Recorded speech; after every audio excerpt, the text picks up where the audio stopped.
Car மற்றும் பைக்குகள் மொத்தம் 73 வாகனங்கள் இருந்ததாக சொல்லப்படக்கூடிய நிலையில அதுல ஒரு 3 வாகனங்களை வழக்கினுடைய இடைப்பட்ட காலத்திலேயே குற்றம் சாட்டப்பட்டவர்களுடைய தரப்பிலிருந்து நீதிமன்றத்துல ரிட்டர்ன் ஆஃப் ப்ராப்பர்ட்டி கேஸ் போட்டு ஒரு 3 வாகனங்களை ஒரு இடைக்காலமா அவங்களுடைய கஸ்டடியில வச்சிருக்கிறாங்க.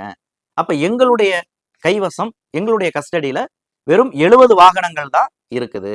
அப்ப எங்க கைவசம் இருக்கக்கூடிய அந்த 70 வாகனங்களை அரசு தரப்பிலிருந்து அதற்கு உரிய தகுதி வாய்ந்த அதிகாரிகளை கொண்டு மதிப்பீடு செய்து நாங்க வைத்திருக்கிறோம்.